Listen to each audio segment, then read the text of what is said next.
I sure will. Good morning, everybody. You are listening to The Voice. Come on, dig me now.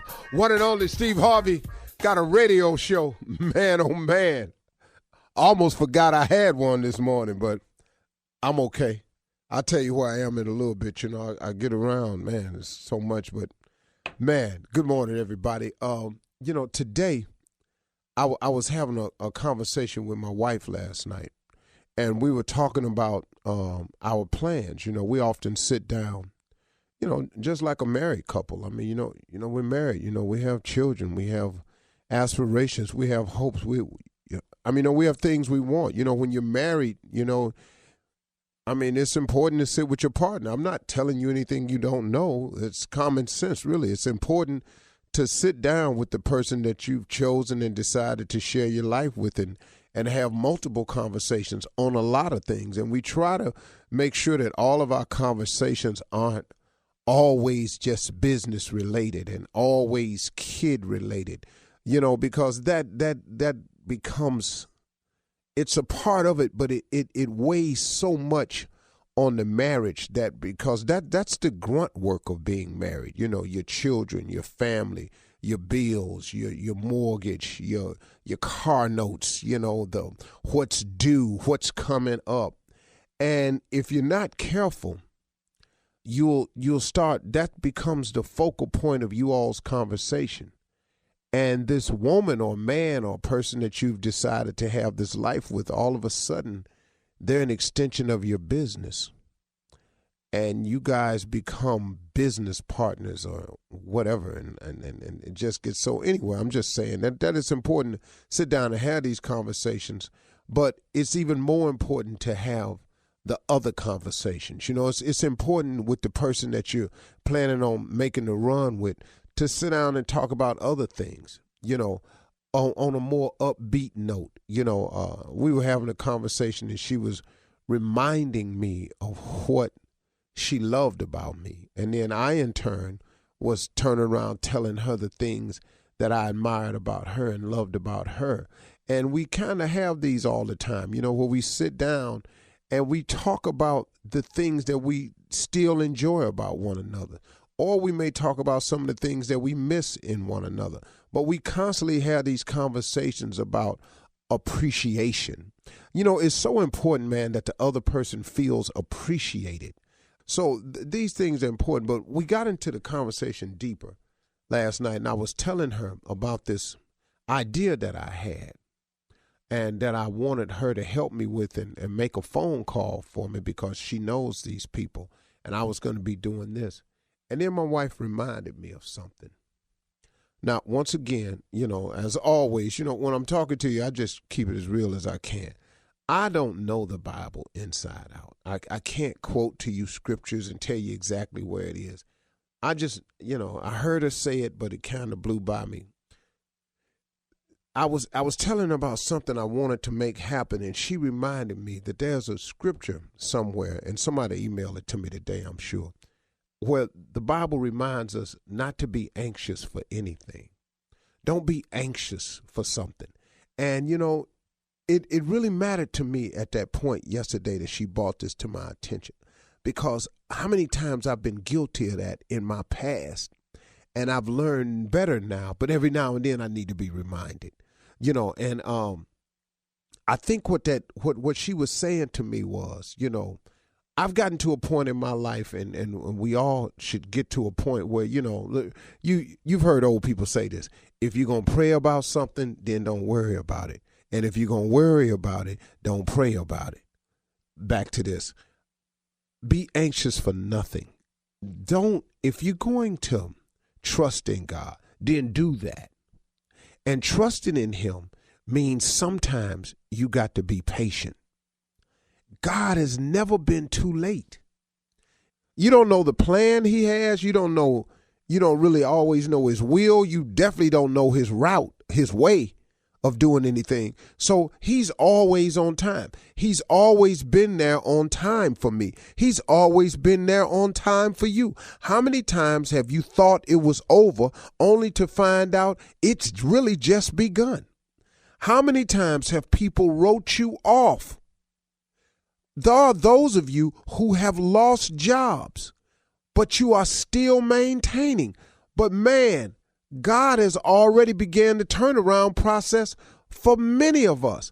Some of us lost jobs and now have better jobs. Some of us lost jobs and now has forced us to rekindle that dream and that vision for a business we had. It's sometimes the mishap is the thing you need to make something good happen.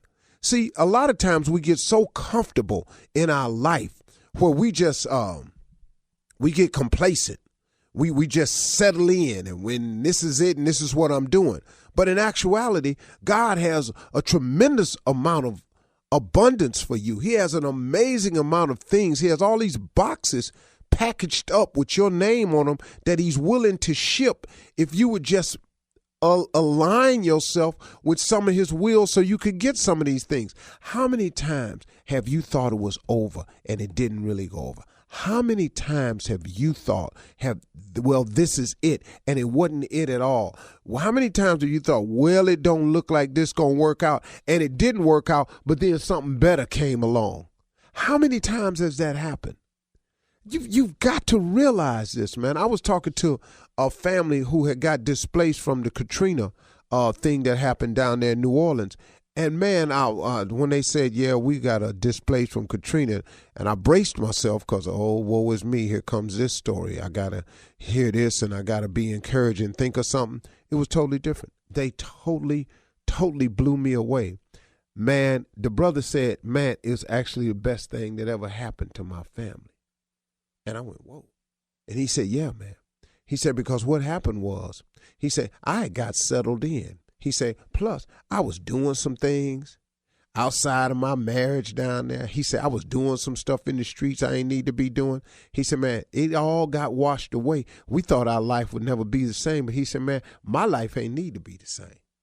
He said, man, now we live up here in Texas.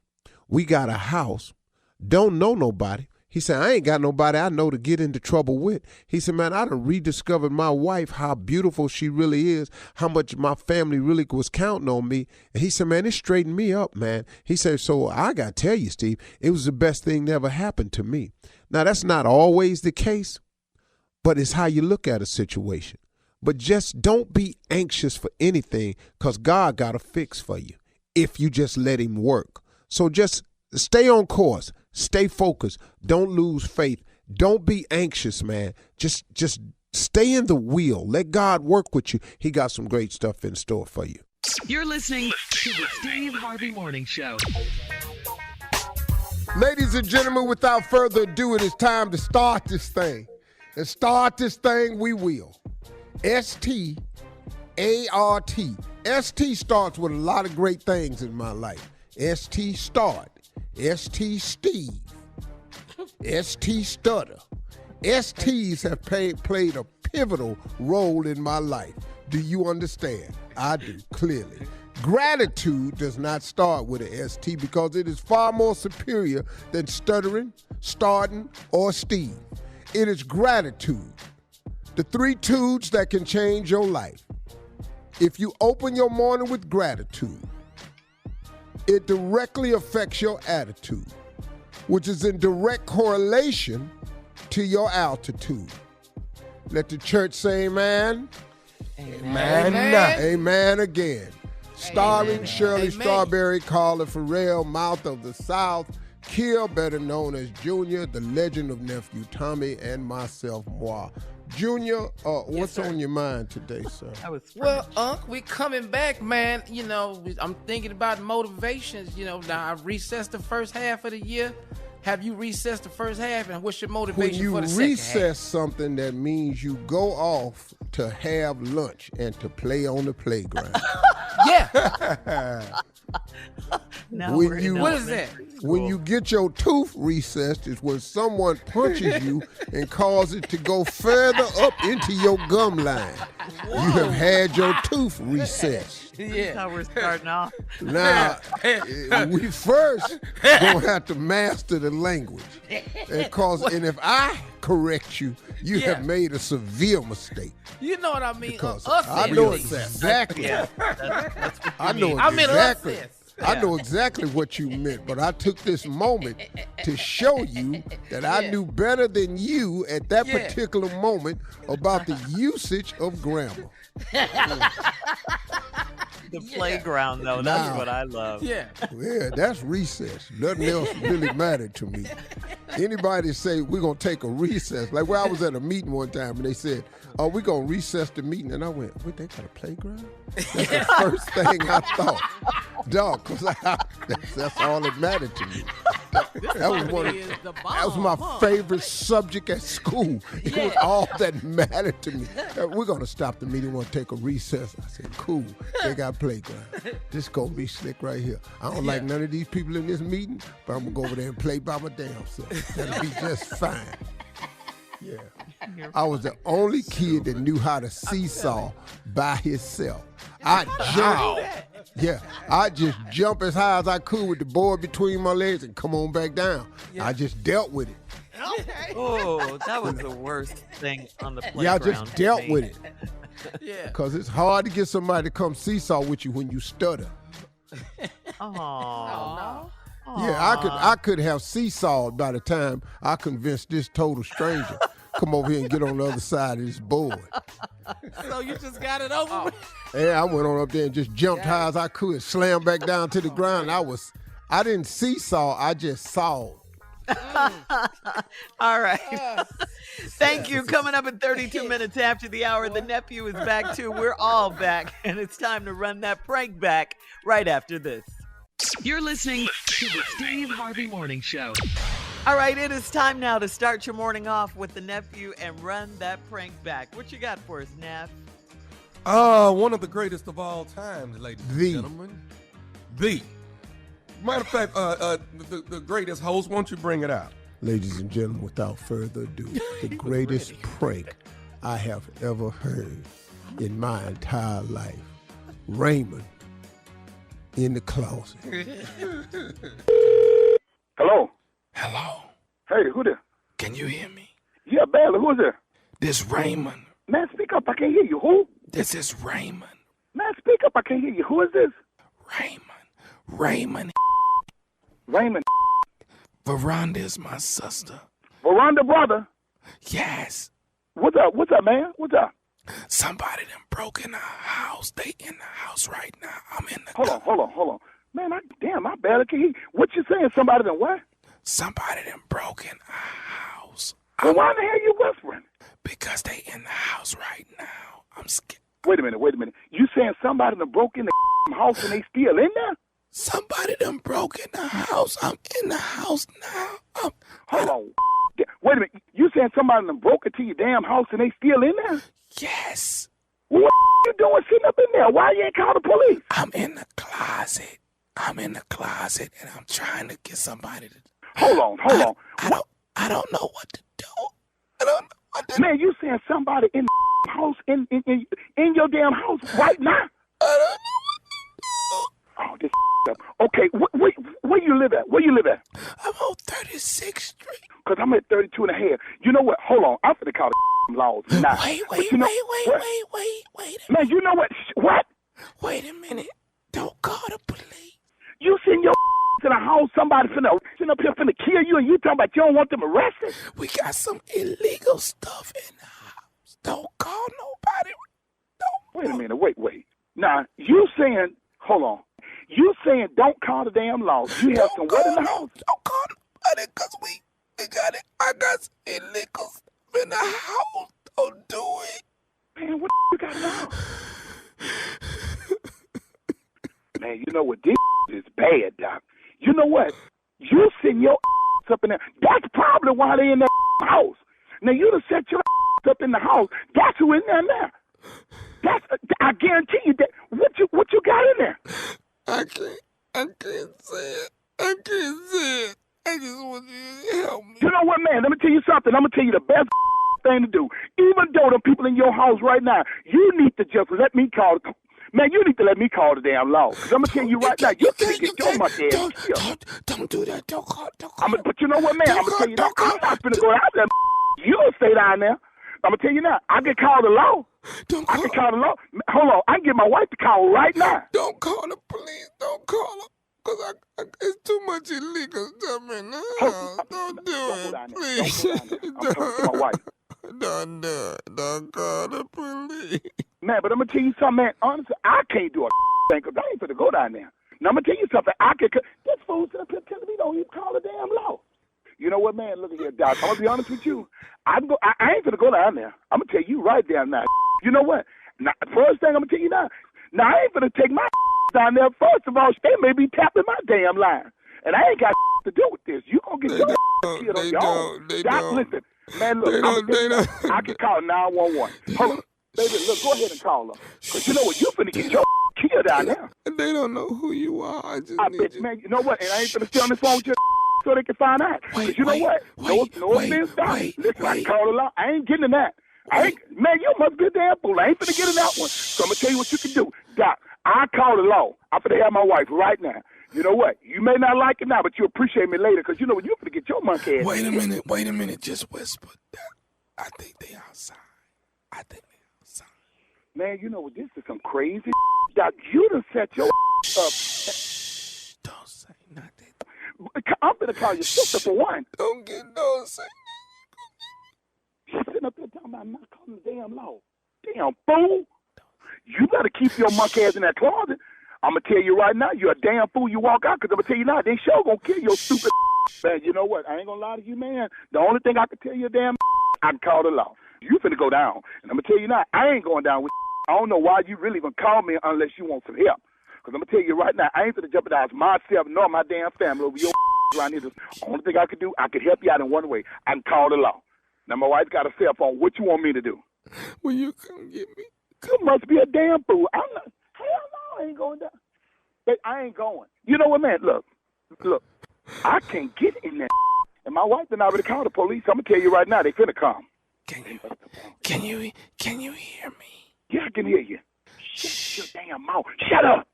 Shut up. Shut your damn mouth right now.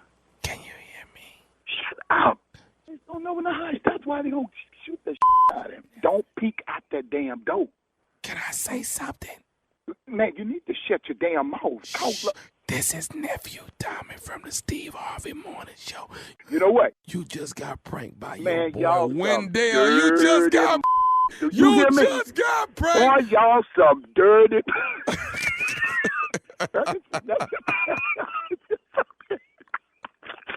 I know damn well, man. Dog, you just got pranked by your boy Wendell, man. I'm sweating like hell sitting up in this damn house with drawers on, man. And you sit up here want to play with... Man, look at here, boy. I'm sweating like hell. Why you sweating? You was finna die, because I damn sure no one's finna come down to the house. That's for sure. I know you weren't coming to the house. I heard it in your voice. I said, okay, you know what?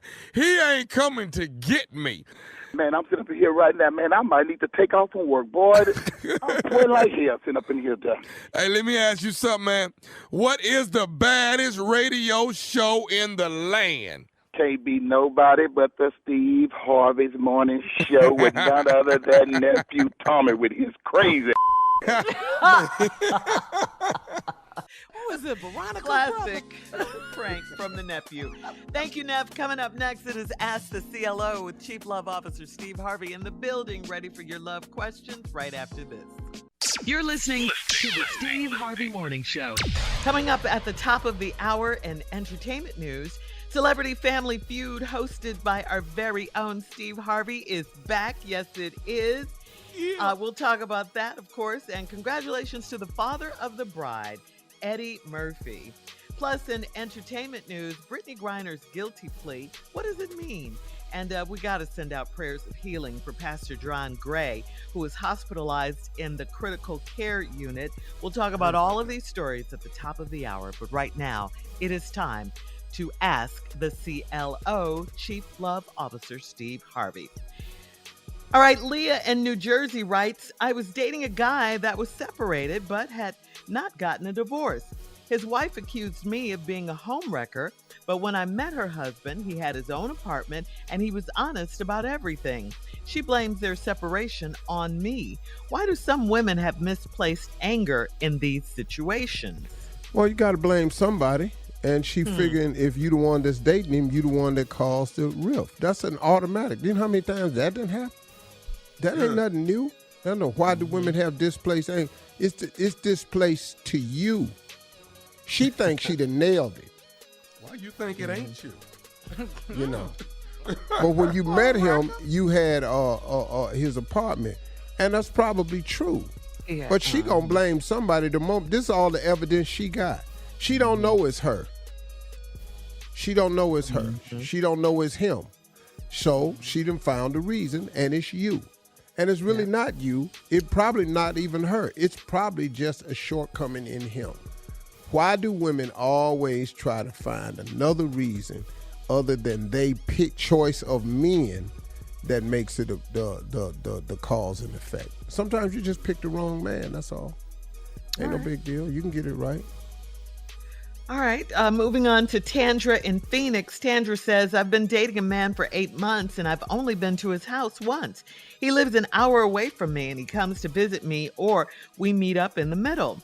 He FaceTimes me from his house, so I don't think he lives with anyone. Is there a reason he doesn't invite me to his home? What's up with him? Yeah, he got other things happening. Yeah. Like what? I don't know. I don't know if it's a petting zoo in there. I don't know if she stay in another room. Animal? But you're not coming over. You've been over there one time. That was a close call. You can't come back over here. That's all to it. Y'all meeting halfway and all this here. You don't never come out there. So, come on now. Use your intuition. Whatever your intuition is telling you, that's probably what it is. So. What part of the house is he in, dog, when he FaceTime? Oh, he close to the balcony. Wherever he close to it, but where he can step out any second if he see movement in that kitchen or something. Oh, yeah, he's not in the family room. No, hell no, he ain't in no clothes. He ain't in the den where it ain't no out. No, he got to be able to step out real quick. Okay. Yeah. This is strategic. And I mean, tell him to take a tour. Tell him you want to see his apartment on tour. Tell him to FaceTime you tour. Then you'd see all the stuff in that crib in the corner, stuff like that. It's hot in Phoenix now. It's hot in Phoenix. Little swing set over there, dividing the living room and the kitchen. Open the refrigerator. What is all that Similac in there? All right, moving on to Katina in Chicago. Katina writes, my husband and I went to a graduation party for his niece. One of his exes was at the party, and I had a conflict with her recently because she DM'd my husband, and he showed it to me. She apologized after I called her out on it, and my husband is upset because I didn't speak to her. Do I have to be nice to her? No, not really. I don't really know how you gonna be nice. No, you ain't got it. You confronted her. She apologized. Now he wants you to be nice. That's his world. You ain't got to be in that. You didn't pick her. He picked her. You didn't ex her. He exed her. So now if we exes, let's be exes. Yeah. I'm an expert at that. You don't speak to your right ex? You don't speak to your ex? For what? I don't. I'm petty about that. What is we talking about? I mean, it's just common courtesy. You just speak to a person. No, I wanted to be an ex so we could stop talking. That was your goal? That was one of the key developmental parts of this breakup. How can I not talk to this person no more? I don't got to hear this. Thank you. I don't care what you think. That's fine. Whatever you think, that's fine. What is we talking about? Why? What are we talking about, Shirley? It's not like you moved away. You still got to exist, live in the same world. You might run into live this in the world. You ain't finna stay over here though. I hope I do run into you. And then what? Petty. I must be petty because I ain't speaking to you. I look dead at you. Won't say nothing. I'm not saying nothing. Thank you. Yeah, last thing you said to me wasn't encouraging. Yeah. If I do see you. Okay, give me some places I could see and let me tell you what I do. Well, like at the grocery store, in the produce Quit shopping. department. Huh? Starbucks. Yeah. I lost my appetite. I ain't hungry. Starbucks. You'll never eat again. Starbucks. I like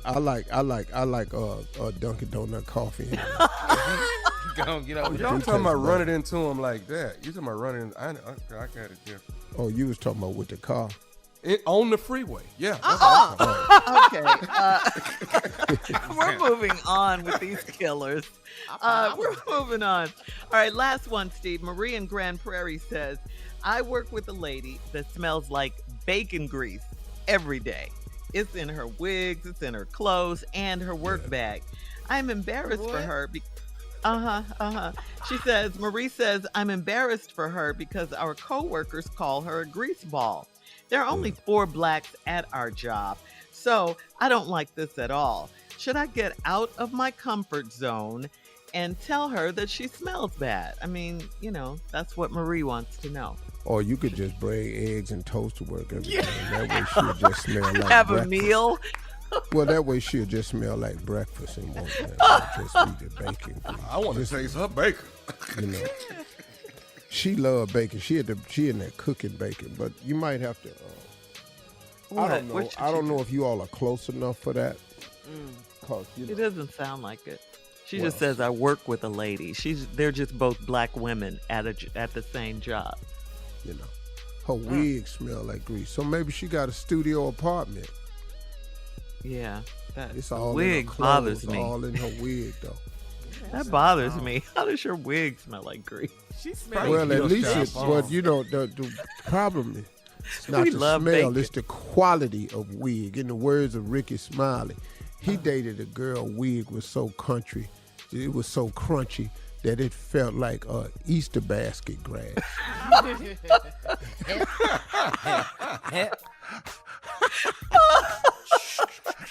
I heard Ricky Smiley say that. I was hollering.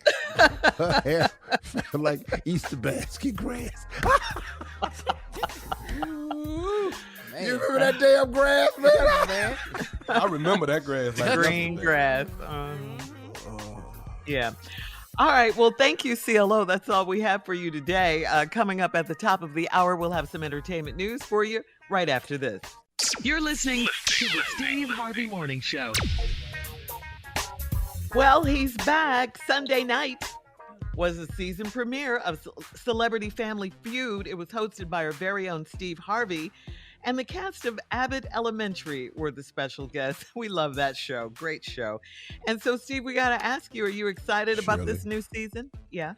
You know good and well I ain't see this show, so what is you asking me? I watched that's it. It right, was 'cause so good. Shirley, You were all in I Paris. don't know what you asking me. You already know I ain't seen it. But you tape them beforehand, right? Yeah, but I don't. Who was on the But show? you had fun. Did you know about Abbott Elementary? Did you know about Yeah, that? the cast of Abbott Elementary. Hey, when they came on the show, I met them. Oh, and you met That's Miss Abbott. I've never seen them, but I did. I knew about the show and how well it was doing. yeah. It's a major hit. And the girl that produced it wrote the show about a particular teacher, and a particular teacher was on the show.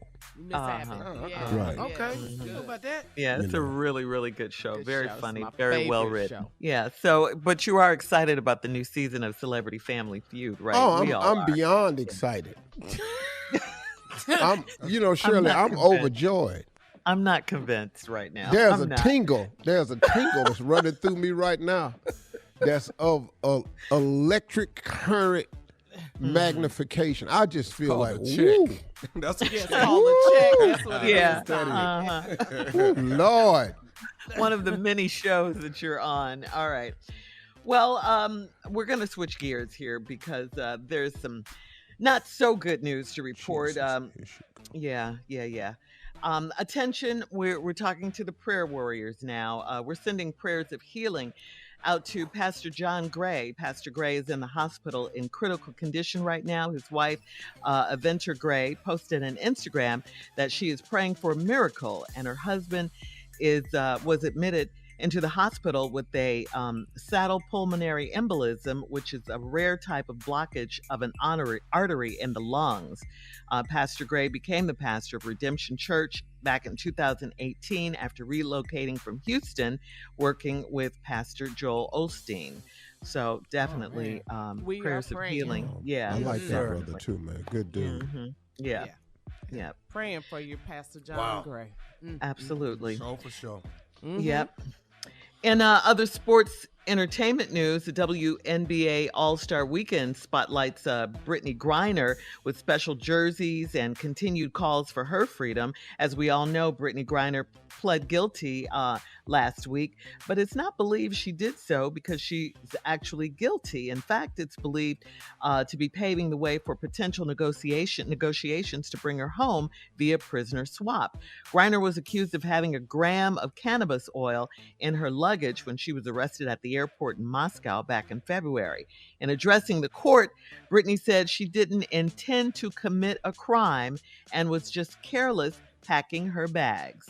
Elizabeth Rood, the Directory Chief of Mission at the U.S. Embassy in Moscow, said the U.S. is doing all it can and delivered a letter to Griner from President Biden, who is promising commitment to get all Americans home from overseas detention.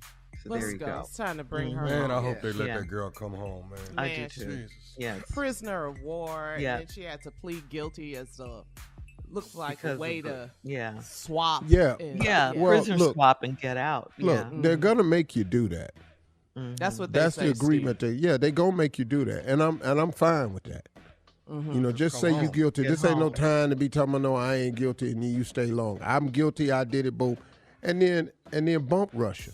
Hey, ever back over there again? No, I ain't go over there no damn way. Right. Yeah. Bring her home. Yes. Don't go over there playing no ball no more. Nothing. No, I ain't going over there doing nothing. Nope. Never again. Nope. Yeah. Never see me again. And there's a lesson in there as well. She admitted that. She said she was just careless packing her bags. So that's a lesson. And finally, in entertainment news, we got to say congratulations to the father of the bride, the one and only Eddie Murphy. Eddie's 32-year-old daughter, Bria, and her now husband, Michael Xavier. They got married in front of 250 of their closest friends and family in Beverly Hills during a private ceremony. Of course, Eddie walked the bride down the aisle, and the mother of the bride, Nicole Murphy, was there in attendance as well. So congratulations to the Murphy family. Lord. Yeah, mother of a bride, she looked too. Yes, Lord. Yes. Is this about the mother of the bride? No, I think it is. I think it is. To me, it is. Yes. To me. 250 guests ain't exactly a private wedding. Put that out to y'all from somebody who was paid for two of these. That's not. Well, it's Eddie Murphy, the iconic Eddie Murphy. Who it is. He looked great too. Congratulations, Eddie. Send some pictures, Mouth of the South. Send some pictures, Of Nicole. This is my press correspondent. Of the mother of the bride. Of the mother of the bride, yes. She had on a red dress. She did. She did. Right and from the soul. Her hair was pulled back off her face. Shoulders out. Yeah. Johnny Gill performed at the reception. Did you see Johnny? My dude. Yeah, I know Johnny. Nicole was there, is what we saying. We know You keep Johnny. picking up all these men that's there. I ain't doing this. Because we love Johnny Gill. I expect Eddie to be there. Okay, cool. And his speech was good. He thanked everyone for coming. He's very happy and very proud of his daughter. It was and he nice. looked great. Eddie He looked did. great. Eddie looked He good. Looked great. What Yes, did he Nicole say, Carl? It was amazing, Tommy. Nicole doesn't talk at the wedding. She talks at the dinner. Reception. Yeah. Thank you. What happened at the reception, D? That's what I want. Again, congratulations to the Murphy family. Yes. Many happy years to Bria and her new husband, Michael. All right. Coming up at 20 minutes after the hour, vacation breakup. We'll talk about that right after this. You're listening to the Steve Harvey Morning Show. All right. So this was a question, guys, from Facebook. It says, "Hey, Steve, Tommy Jr., my homeboy took his girlfriend on vacation because they were beefing and thought they needed a getaway. They both were tripping and still arguing, so while on vacation, they decided to break up on the last day there. The flight home was tough, but they said ultimately it's for the best. Man, I'd be mad if I had to spend $3,000 to figure out we needed to break up." So here's the question. Here's a question for you guys. What? Here's a question. Did you ever break up on your vacation with your boo? Or did you stay and fly home early if you did? That's the question. I actually did on a I cruise knew it. ship. I knew it. I did. Did it? I knew You he broke did. up? On a damn cruise ship, yes. What happened? What happened? It all just came to a rocky end. It was bad. I don't know how we stayed in that cabin 2 extra days. It was just bad. And by the time we docked, matter of fact, Carla docked back in New Orleans. Man, let me tell you something. I was broke, didn't have no money, but I was through with her. Oh my God. Well, were you guys having problems before you went on the cruise like this guy? And so you thought the cruise might, We was having problems. getaway might make it better? Before we met, seemed like we was having problems. Now, I don't want to talk about this. This is like some back You brought it up. raggedy memory lane right here. Asked it. You brought it What up. you got, Junior? No, I ain't never did nothing like that. First of all, the only beef I'm eating is on the plane. You can't be beefing before we go.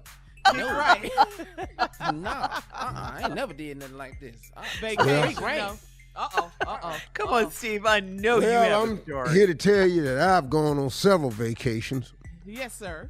and wanted to break up before the vacation, wanted to break up on the vacation, stayed and went on some more vacations.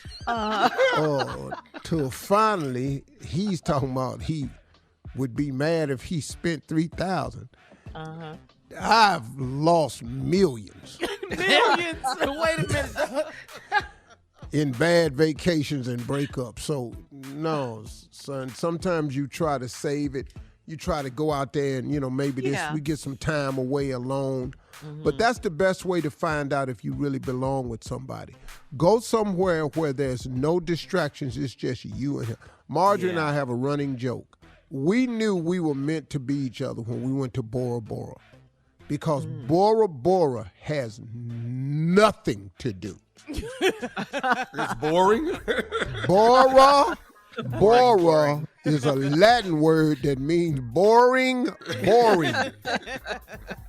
And boy, let me tell you something. That's a good way to find out if you belong. If you can pay $3,000 to get out and learn that information, money well spent. Yeah. Wow. Yeah. No lesson like All right. about lesson.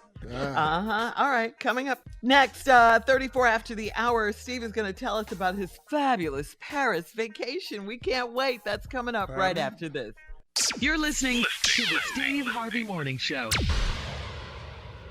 All right. We got to talk about it. Steve is back from Paris.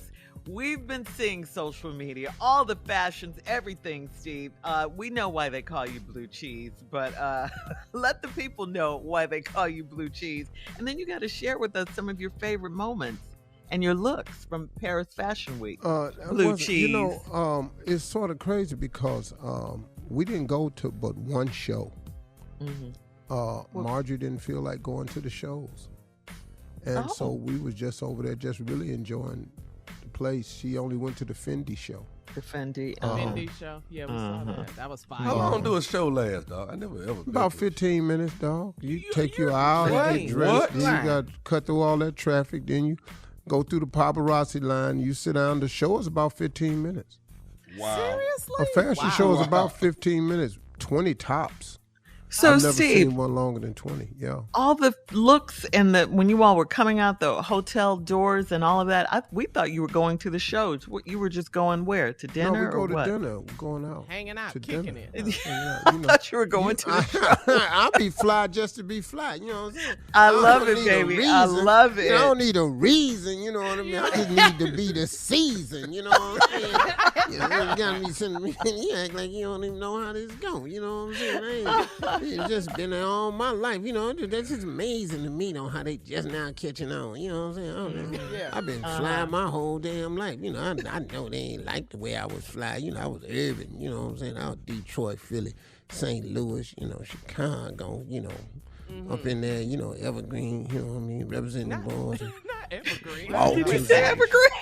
Chicago. Yeah, you know what I'm saying? I just Evergreen. representing, you know what I mean? I was representing Detroit, you know. I was that dude. I was at the, City Slickers and Broadway, just some Walters out there, Jacks, just out there just doing me, and I was Boyd's up in Philly, just coming out of there with it on, you know what I'm saying? And then, and then all of a sudden, cause I, got with this little dude, Ellie, little French ass boy, now all of a sudden, all of a sudden, Stylist. he want to start taking pictures and posting and stuff like that. But, it's probably my last posting trip. I don't like pictures. What? You know what I'm saying? Blue cheese, you don't like What? Yeah, I ain't really be feeling it, because every time I get dressed, I be ready to step out. He come talking about, Mr. Harvey, it's time for pictures. No, it ain't. It's time for them to just see me.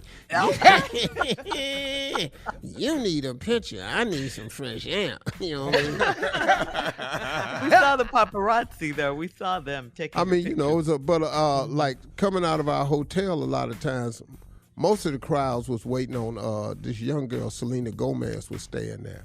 Oh, and her fans was out there.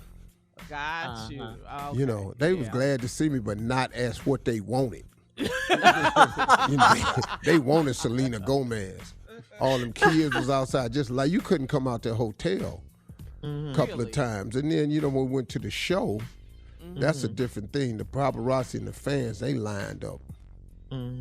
Steve, Mr. Harvey, Mr. Marjorie, Steve, Marjorie. You just keep walking, because half them people, you don't even know their publication, just go and walk. Any other stars over there? Yeah, there was some stars over there. I didn't really see, we... Because you didn't go. At Fashion Week, the stars is the people. Like, we had lunch with a couple of models that knew my family and stuff. And, the new girl from the Sudan, O'Connell, whatever her name is. She's the top model right now. The girl from Sudan, beautiful little girl.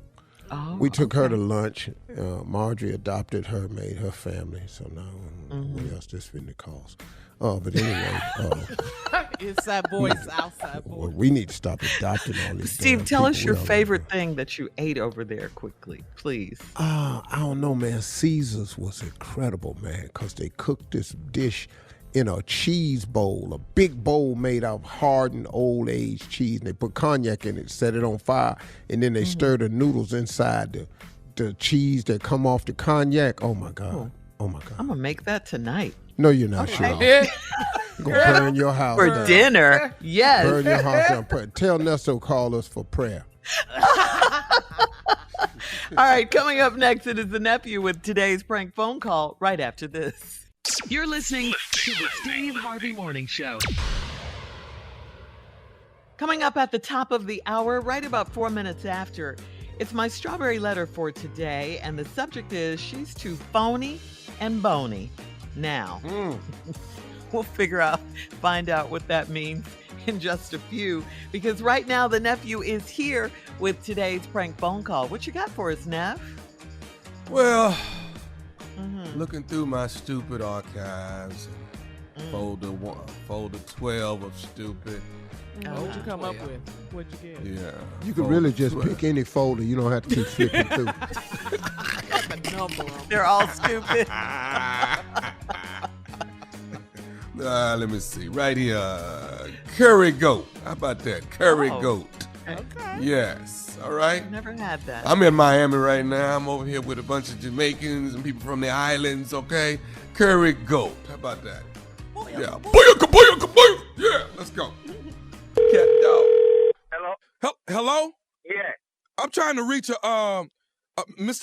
Is this Mr. Yeah, This is Benjamin Dixon. Trevor is my son. He goes to school with your son. Now, Yeah. he went to a birthday party that your son had last weekend. Am I right? Yeah. Well, listen, I understand. right. Listen, I have a problem with you, Mr. because I understand that you all are Jamaican and from Jamaica, but listen, you guys serve the children curry goat. You don't serve kids curry goat. Everybody's child doesn't eat curry goat. Pete, what happened to ice cream and cake and punch and maybe even a pizza at a birthday party for kids? But curry goat? That's out the question. You mean? But I don't understand what you're talking about. You mean me not feed the kids them curry goat? Me feed them anything. What you talking about, brethren? Say what? What you talking about? You mean you have a problem with me? You have a problem with me? I got a problem with any parents who decides on their own that somebody else's child, it's okay to feed them some curry goat. My child don't eat no goat. We eat chicken. We eat steak. We eat cow. We don't eat curry goat. Yo, him eat it at a birthday party though. What? Him eat it at a birthday party. And why you mad? If you would come me that give you some too. So rude boy, no call me with your anger and a go on and a rumble upon me, you know, brethren. Because you don't know who you deal with, you know. Okay, I need you to slow it down for me, man. I ain't understanding nothing you saying. You can't tell me to slow it down. You call me and I go, so you can't tell me to slow it down. On my phone, you calling up. Look, man, all I'm saying is this is disrespectful to the child, to people's parents. You going out on your own liberty deciding on what you going to feed somebody. You got to feed them normal stuff. You can't do that. Kids, at birthday parties here in the States, man, it's pizza, it's ice cream, it's cake, it's punch. That's it. Hot dogs, maybe, but not no damn curry goat. Man, I'm me run this show, brethren. Don't tell me what to do, eh? I'm me run this. So y'all come tell me about disrespect. You disrespect me, I call my phone. How am I disrespecting you by calling your phone? I want to know why it is you doing something like this. And I bet you these other parents don't know you've been serving goat. Yo, kiss man. Who the you is? Eh? You want to meet me? I'm sure you who Galavan father is. Eh? How come tell me no bull? Eh? You want to? Hungry. Who you, brethren? Who the hell is you? Eh? I don't know you from Adam, brethren. I come talk on my phone and kind of with it. Yo, you know who the can't deal with? You know something, man, just sprinkle up now, you know. Oh, you want to meet me somewhere? Is that what you want to do? Me meet you, brethren. Me meet you right now. You understand me? Me, brethren. You don't know who you dealing with, you know. Enough big gun me dealing with, you know. You're going to make me hurt you, man. If I come over there, you're going to make me hurt you. You hear me? Then I mean this, man. Now, I call you because I'm a concerned parent about my child, and then you got a nerve to tell me you're the one that's in the wrong. Yo, man, me not wrong, brethren. Me not wrong. You understand me? So come tell me, he's a big man, you know. Now come tell me about me not wrong. You and wrong to call my phone. Yo, just tell me where you there now, and me come meet you, and me will feed you some curry goat, you and your family, and yo, when you can't just leave me alone. You ain't finna feed my family. No, you don't bring my family in this, man. You don't bring my wife and my kids into nothing. You hear me? I give your wife, your auntie, your mama, and everybody, grandmama. So come tell me I got one. You know what, man? I'm gonna tell you. I got something I want to tell you. You listening?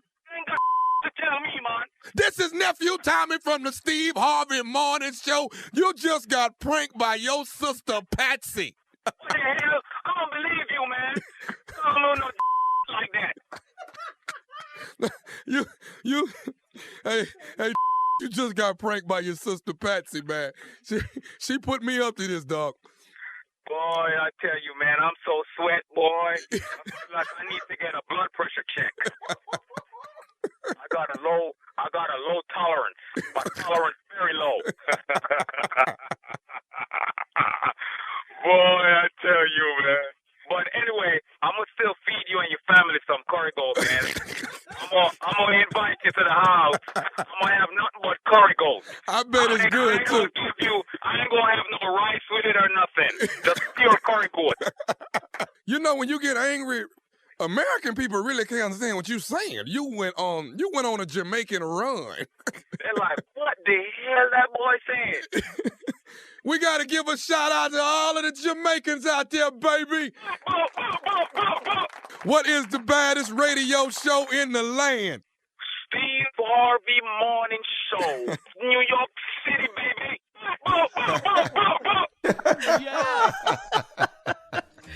Yes, sir. Jerk chicken now with some rice and peas. There you go. Yeah, I it's a taste plan. You gotta have the rice and peas if you're gonna do it. Yes, absolutely. Get in line and get ready for some stupid. It's coming to Wilmington, Delaware this weekend. That's right, at the Grand. And I will be there acting a doggone fool, all right? It's been a long time coming. This show was actually supposed to be before the pandemic ever started. Got pushed back. Now it's finally happening. this Saturday, July 16th. The nephew coming to Wilmington, Delaware. Okay? Tickets on sale right now. Yeah. That's where the been mine. president is from. President Yeah. Biden. Tell Biden to come on down there. You got to show it too. Don't you come down to my show and fall a damn sleep, though. You gonna sit up and watch my damn show. Yeah, that wouldn't be a good look for you. Yeah, that means I'm not doing my job, okay? Right. Come on out if you're in Wilmington, Delaware, anybody around the way, which is Philly. Come on down and catch your boy. The nephew will be there this Saturday night, all right? Tickets on sale right now. All right? Wilmington. Was I stupid enough for y'all? You gonna have some curry goat at the show? No, I'm not gonna do no curry goat, sir. No, I'm gonna miss you on that. I never really wanted the curry goat part. I'm good with the jerk chicken. You don't like curry goat? No, Never had it. Oh, man. I never had it. Listen, it dog's outstanding. Really? Dog. What, does it taste like chicken? What does it taste Surely, like? no, it don't taste like no damn chicken. Quit Why do asking everybody say non-cooking questions. What does it The taste hell a like? goat gonna taste like a chicken? How does a You ever rabbit seen them taste walking like a next to each other? chicken? What? Rabbits taste like chicken, don't they? Who told See, you I've that, never- Shirley? Everybody who's had rabbit. Okay, why don't you try it? It don't. No, rabbit tastes like rabbit.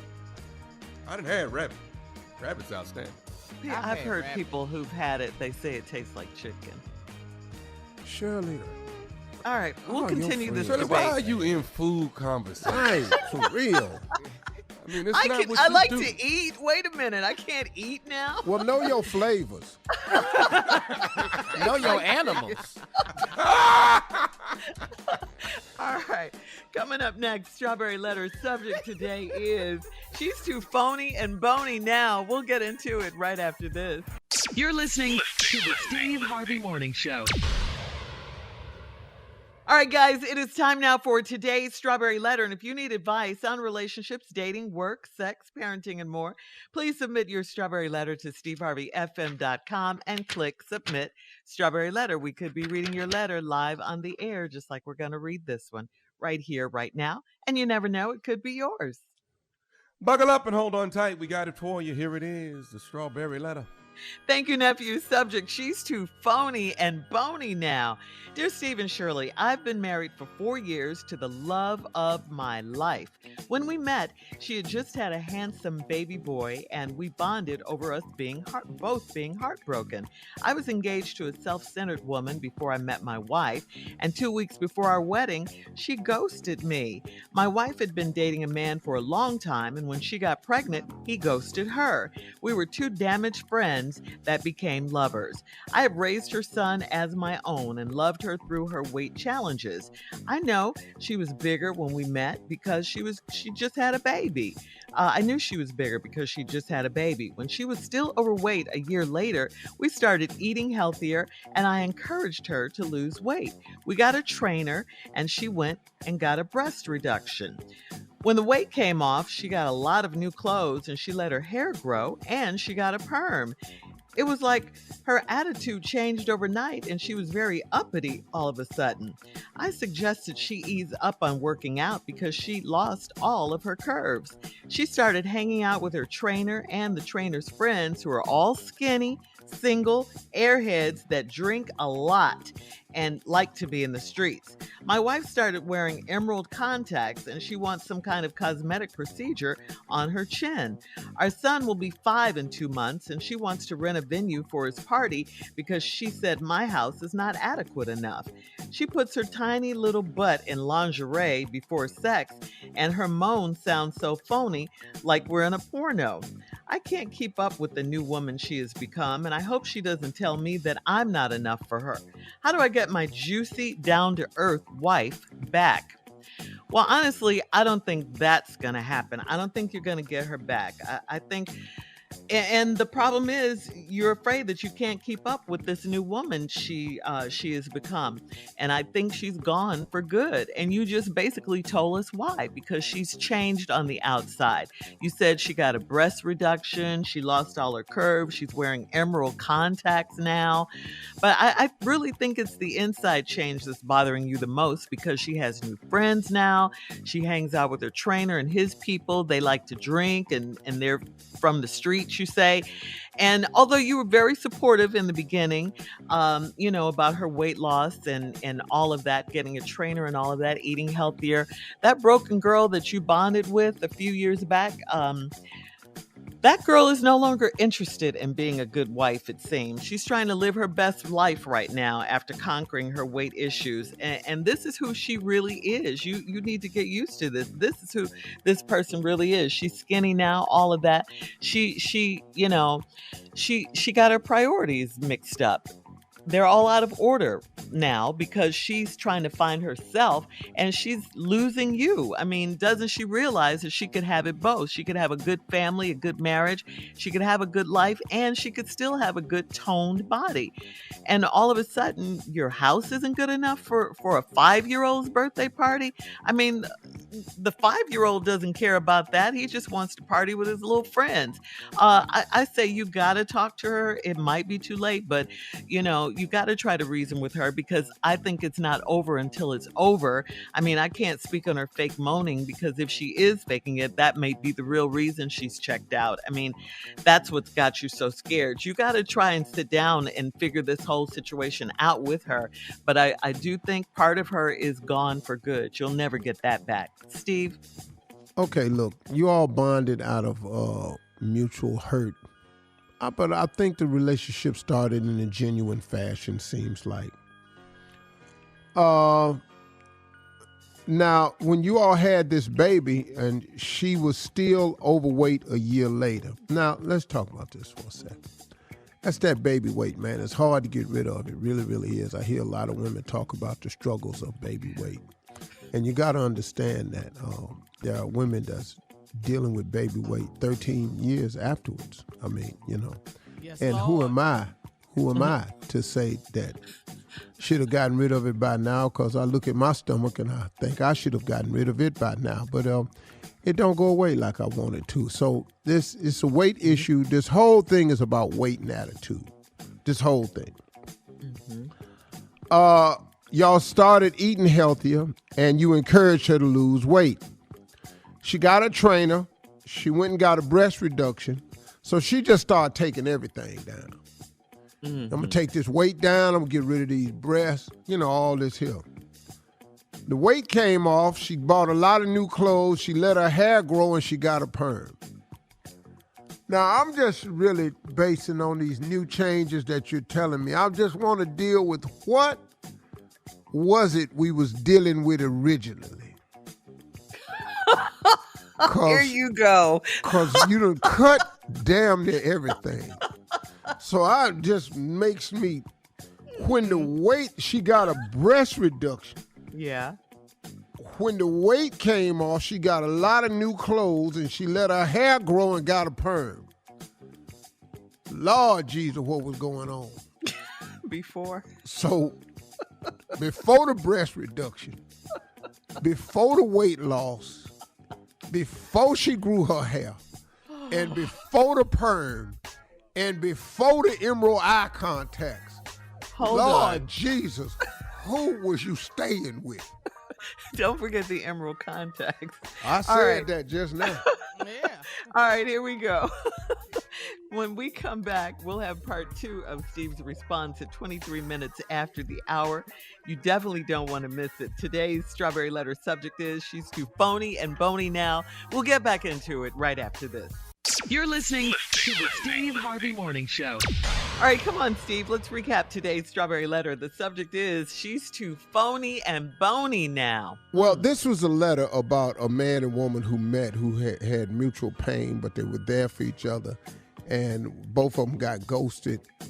One after she got pregnant, the other one, the guy got ghosted 2 weeks before his wedding. They met each other. They were friends. They two damaged friends that became lovers was his description.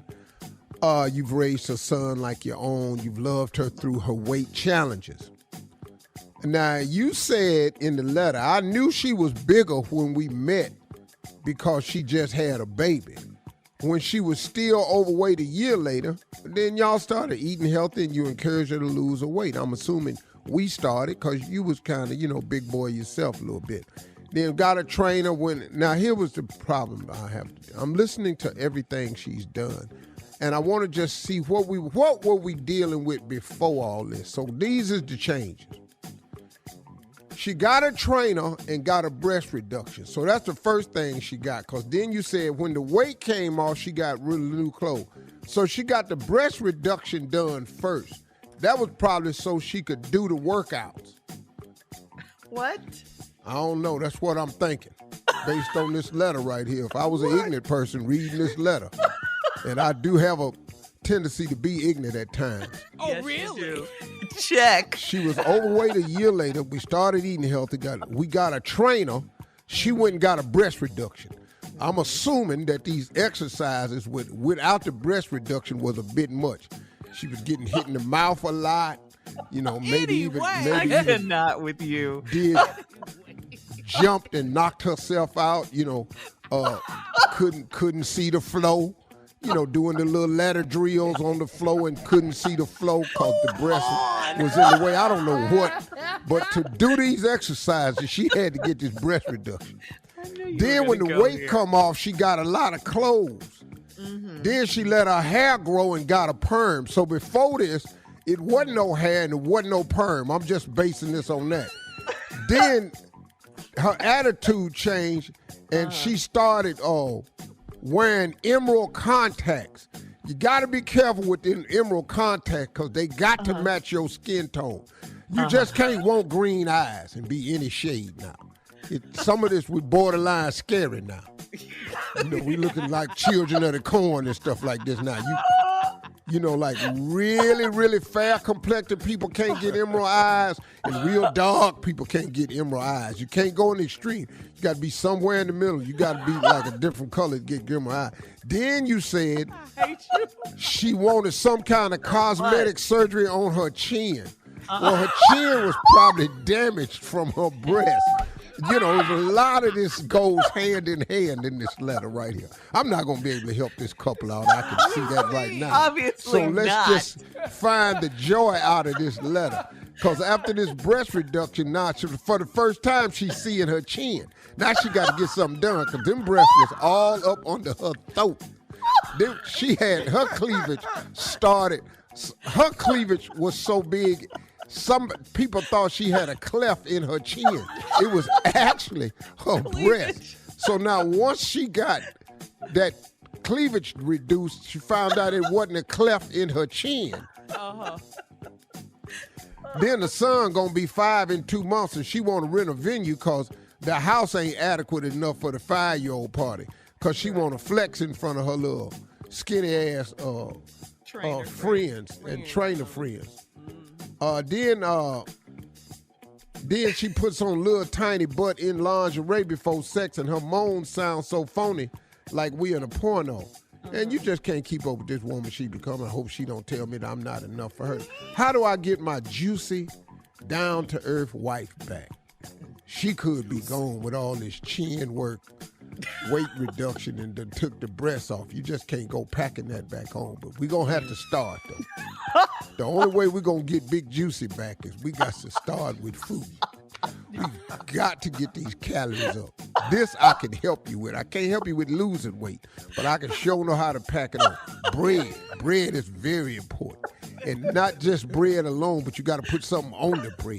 It's got to be butter or jam, stuff like that. Don't just eat the bread by itself, because we got to get Big Juicy back. That's what you want. You want Big Juicy down to earth. And she was down to earth because she couldn't get off the earth. You understand? So big people is going to be more grounded because they are very rarely ever airborne. So there you going to have these moments like this here. So to get Big Juicy back, we got to start with bread. We need to go to the grocery store and buy that big bag of potatoes, the one you ain't bought in a while. That's paper, but it's got the little mesh on the front so you can see that they is potatoes. And then you need to go down there at the bottom row. They are potatoes. The bottom row of that aisle and get that big ass bag of rice, the one that you can't hold in one hand. We need starch and carb. It's on the bottom row. It's the big bags is on the bottom row. All right, Especially listen. when she get that chin done. She get that chin done, you ain't gonna be able to talk to her. I can tell you. Post your comments on today's Strawberry Letter at Steve Harvey on Instagram and Facebook. Check out the Strawberry Letter podcast on demand. Coming up at 46 minutes after the hour, we got Sports Talk with Junior right after this. You're listening to the Steve Harvey Morning Show. It is time now for Junior and Sports Talk. Junior, what you got this morning? Okay, Shirley. Brittany Griner, we all know she pleaded guilty. We talked about this earlier, but her coach for the Mercury, Phoenix Mercury, she said, her name is Vanessa Nygaard. She says Brittany would already be home if she was a famous male athlete. And she brought up Tom Brady, and he said it wouldn't be a question because Tom Brady would be home by now. And she's saying that she's basing it on the fact that Tom Brady would not have to play in Russia to supplement his income. Talking about the disparages between WNBA players and male players that get paid the money they're getting paid. So they go, if you play in the WNBA, you can earn anywhere from $250,000 to $500,000. Well, they go overseas and play in places like Russia, Turkey, and Spain, where they get $1 million to play basketball. Okay. Well, so we need to get her home. First, I understand this other platform that everybody want to take advantage of and all this here, but you got to find a way to bring this girl home. You know, talk about the rest. So it ain't just if it's Tom Brady. You know, if she wasn't a woman, if she wasn't black, whole lot of things could be different. But this is the world we in. Right. And so we got to focus. Speak to what, Shirley? No, I'm saying it does speak to the question that a lot of people were asking. Well, what was she doing over there in the first place? You know, a lot of people were asking that. So that speaks to that. So she was over there. Not knowing she was working and playing ball to make there. money so she could supplement her income. Yeah. Right. And you know, that does speak to it. But like I said, though, you do have to get her home first. We can address a lot of this stuff when we get her back, you know. We know there's a disparity in the pay.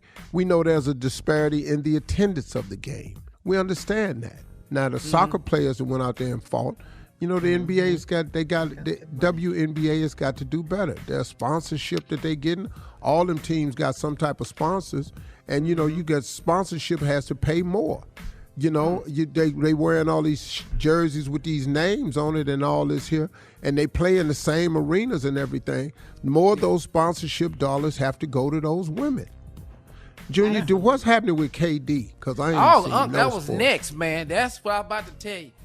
Kevin Durant, man, wants out of Phoenix, and I don't know is it because of Kyrie Irving, but he want to play. He want out of Brooklyn. Phoenix? I mean, excuse me. He want out of Brooklyn. He want out of Brooklyn, but he wants to go to Phoenix, is what I'm saying. He want to go to Phoenix, but he want out of Brooklyn for sure. And he just saying Phoenix not being aggressive enough coming to get him out of Brooklyn because he's not doing another year where he playing ball by himself and Kyrie, we don't know what his next call is going to be. That's what Kyrie, that's what Kevin Durant is going through. Yeah, I'm not doing another season with this. You having your own practice. You ain't practicing with the team. I want out. That's it. I want out. Okay. All right. Phoenix Thank you, Junior. That'd be a nice move. Yeah. Okay. I can see him in Phoenix. Coming up at the top of the hour, we'll check Steve's voicemail right after this. You're listening to the Steve Harvey Morning Show. It is time now to check Steve's voicemail. And if you want to leave a message for Steve, all you have to do is call him 877-29-STEVE, 877-29-STEVE.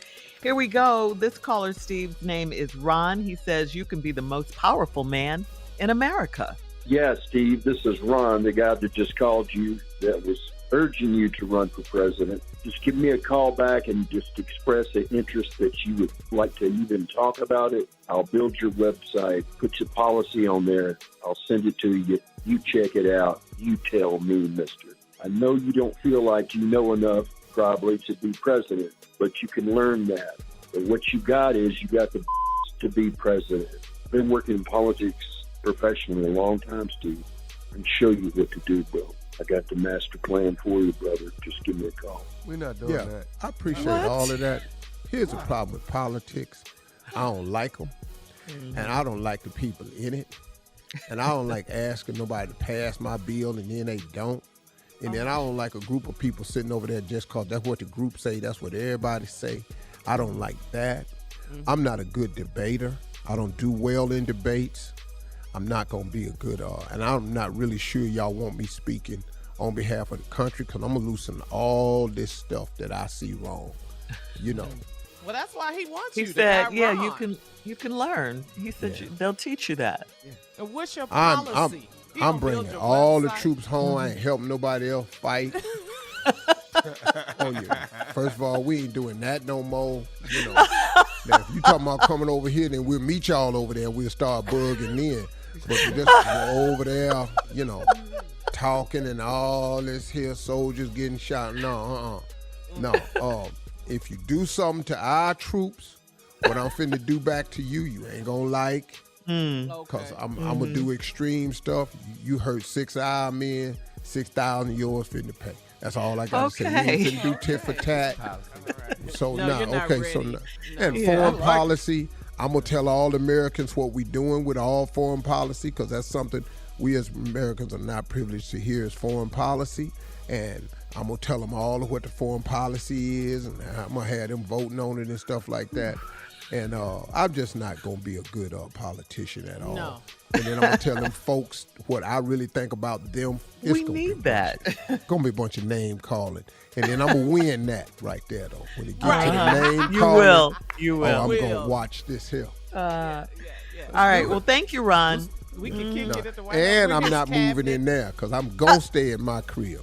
That's the other thing. I'm not moving up there. I've been in there. I don't like all them dead people on the wall. I feel I'm very uncomfortable walking with all these dead white people on this wall, man. I don't have enough respect for them and all this. Walking past Thomas Jefferson, I don't really know if he had no slaves or not. I ain't like nobody on them walls, really. Yeah, see, I don't like nobody. Moving on to Marvin, the truck driver. Steve. Hi, Steve. My name is Marvin Johnson. I'm a truck driver. I just want to let you know I've been hating you since 1997 when you didn't sign my autograph. But I've been listening to your show for like the last 2 years, and you changed my life for a lot of things you say. So I don't hate you no more. Actually, you changed my life with your wisdom, and I thank you. And I appreciate you, man. Keep on with your bad stuff and your bald ass head, just like me. So I just want to say thank you. Wow. Well, Marvin, you know, this response is going to be a little difficult for me to make, and I only have 30 seconds to make it. Let's deal with the part about you hated me. I never knew that, Marvin, so it didn't mean a damn to me. So I'm glad you hated me and didn't tell me. I'm also glad that you got to know me a little bit better from the inside. I'd like to apologize for not signing your autograph, but maybe I ain't want to that damn day. And so that's all to it. We grown-ass men, let's just move on. About your autograph. We changing lives now, Marvin. I appreciate you. Again. Stay safe out there on that road, brother, and I got love for you, too, with your bald-headed ass. We'll be back with more of the Steve Harvey Morning Show at 20 minutes after the hour, right after this. You're listening to the Steve Harvey Morning Show. All right, Steve, we have one more phone call for you. This one's from France. Oh, okay. See. Hi! So we are in Paris, France right now, and we just saw Steve Harvey, and I was kind of just sitting, I'm like a little girl, and I was just staring there in awe at his beautiful face. He was with his bodyguard, and he was in this like brown sweater, like this sweater, and it's the best day of my life right now because he's my childhood idol. I love you so much, Steve. Lots of love from Candy. Aww, that was cuteness overload right there. Wow, that's really cool. Congratulations. Yeah. Thank you, young lady. I know that because I only wore one sweater, I remember. The bodyguard was, no. I know they wasn't thinking Ellie was a bodyguard in Paris. I was thinking Boom. No, bodyguard in Paris, Shirley. I might have been with my boy Kevin, or I could have been with I had a business meeting over there, but yeah, probably was with Kevin. Oh, they really saw you. Kevin was over there. Yeah, Yeah, but congratulations. Hey, and I wanted to send out to the truck driver that called in. Much respect to Marvin Johnson. You know why I respect Marvin? Because he left his whole name. Oh, He was man enough about it. I like that. Man, and the Marvin Johnson, I got love for you from now on, dog. Appreciate you. All right. Coming up at 33 minutes after the hour, we'll play a round of Would You Rather with the guys right after this. You're listening to the Steve Harvey Morning Show. It is time now for a round of Would You Rather. Would you rather be reincarnated as an animal or as a human again? Come back as no damn animal.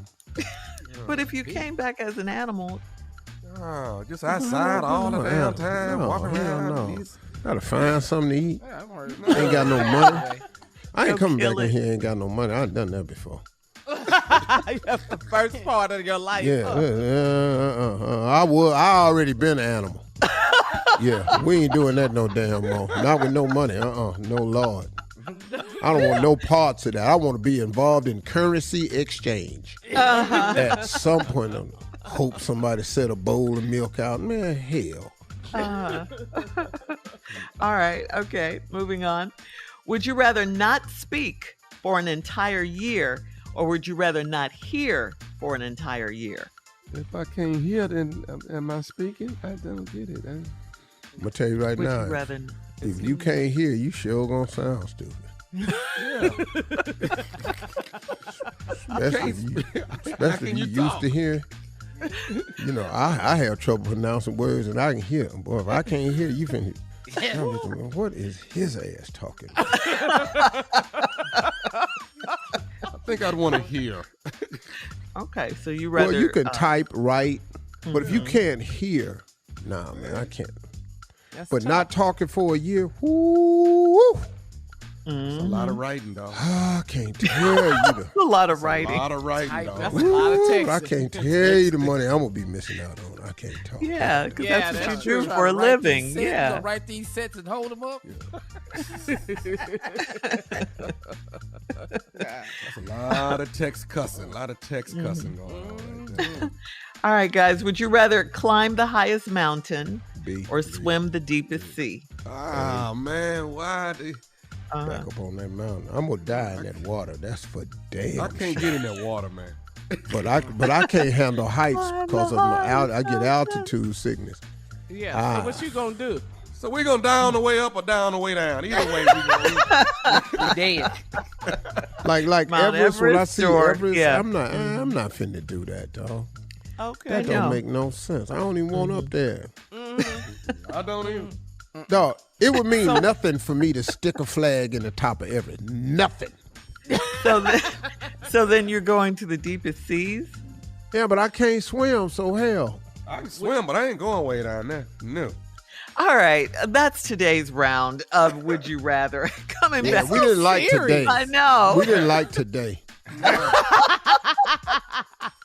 All right, coming up at 49 minutes after the hour, last break of the day, and Steve Harvey will close out the show right after this. You're listening to the Steve Harvey Morning Show. All right, it is time now for the last break of the day. That's where we are. And of course, on the last break, it's been a good Tuesday. On the last break, we let Steve close out the show with his remarks. Go ahead, Steve. You know what? I just want to say something encouraging to people.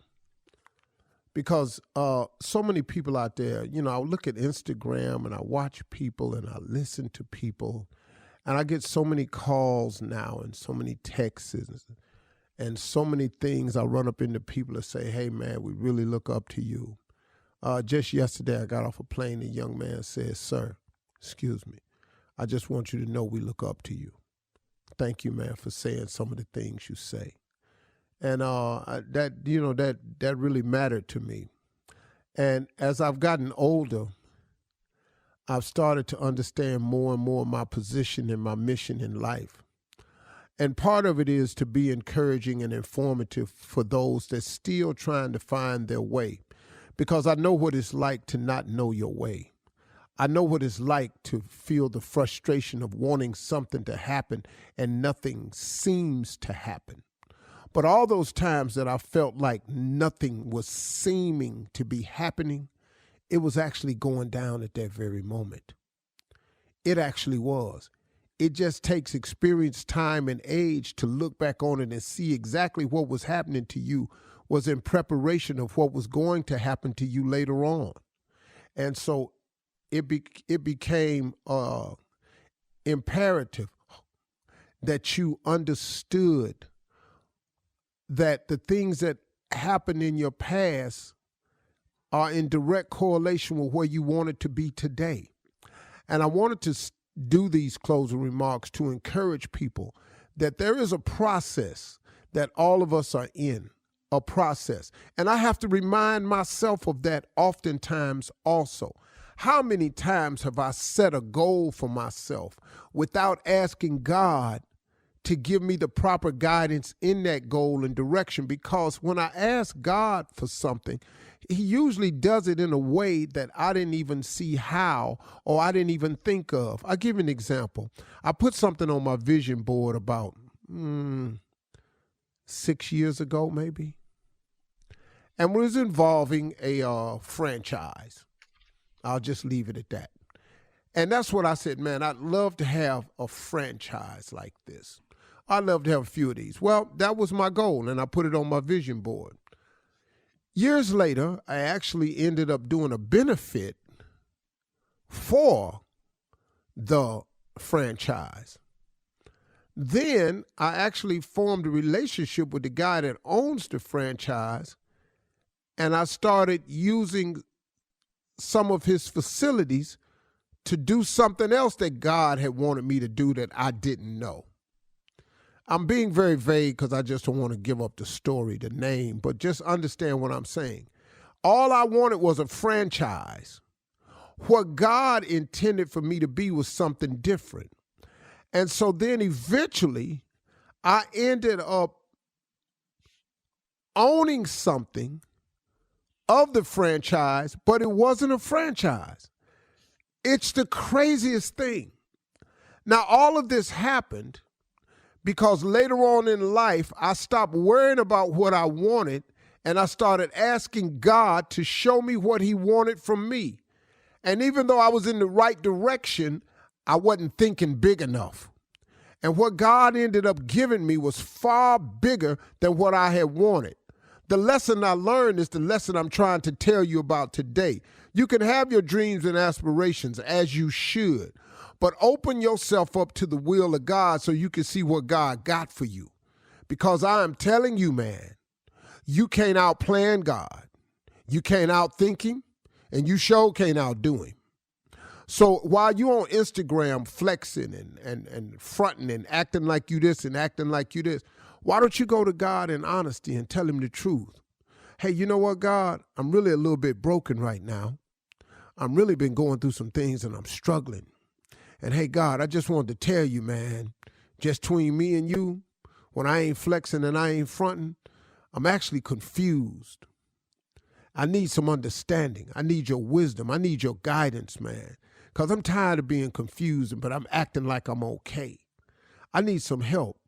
You know something, y'all? I'm going to tell y'all something. Prayer works, man. Prayer really does work. Prayer changes things, but prayer changes people too. Think about that for a minute.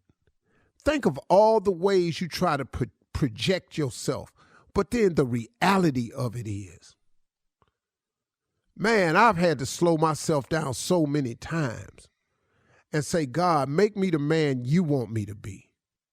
Come on, man, just make me who you want me to be. This idea I have for myself, I could be selling it short. This idea that I have for myself may not be in your will. This idea I have for myself may not be in your timing. I'm just asking you, God, if you could just step in for me, man, just help me out. I'm tired. I'm tired of getting it wrong. I'm tired of perpetrating. I'm tired of flexing. I'm tired of acting like I'm something that I'm not. I'm tired of showing people the good side so they'll think I'm just fine. I'm really hurting over here. I really need some help. I'm just coming to you straight up and just saying, hey, could you fix me? Because I don't know how. The first idea of solving a problem is at first admitting that you have one. Y'all think about that today, okay? Those are my closing remarks. Hope that helps somebody today. Y'all have a great day. Hey, listen, don't forget, talk to God. He would love to hear from you.